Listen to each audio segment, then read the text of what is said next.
اور اللہ نے فرمایا ہے کہ دو دو معبود نہ بناؤ، معبود تو وہی ایک ہے، سوئے بندو مجھی سے ڈرتے رہو، اور جو کچھ آسمانوں میں اور جو کچھ زمین میں ہے سب اسی کا ہے، اور اسی کی عبادت لازم ہے، تو تم اللہ کے سوا اوروں سے کیوں ڈرتے ہو؟ اور جو نعمتیں تم کو میسر ہیں سب اللہ کی طرف سے ہیں۔ پھر جب تم کو کوئی تکلیف پہنچتی ہے تو اسی کے آگے فریاد کرتے ہو، پھر جب وہ تم سے تکلیف کو دور کر دیتا ہے تو کچھ لوگ تم میں سے اللہ کے ساتھ شریک کرنے لگتے ہیں تاکہ جو نعمتیں ہم نے ان کو عطا فرمائی ہیں ان کی ناشکری کریں۔ تو مشرکو دنیا میں فائدے اٹھا لو، پھر ان قریب تم کو اس کا انجام معلوم ہو جائے گا، اور ہمارے دیے ہوئے مال میں سے ایسی چیزوں کا حصہ مقرر کرتے ہیں جن کو جانتے ہی نہیں۔ کافرو اللہ کی قسم کہ جو تم جھوٹ باندھا کرتے ہو اس کی تم سے ضرور پرسش ہوگی۔ اور یہ لوگ اللہ کے لیے تو بیٹیاں تجویز کرتے ہیں، وہ پاک ہے، اور اپنے لیے بیٹے جو مرغوب دل پسند ہیں،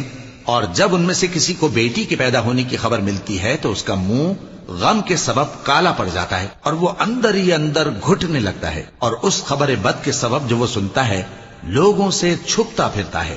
سوچتا ہے کہ آیا ذلت برداشت کر کے لڑکی کو زندہ رہنے دے یا زمین میں گاڑ دے۔ دیکھو یہ جو تجویز کرتے ہیں بہت بری ہے، جو لوگ آخرت پر ایمان نہیں رکھتے انہی کے لیے بری مثال ہے، اور اللہ کو صفت اعلیٰ زیب دیتی ہے اور وہ غالب ہے، حکمت والا ہے۔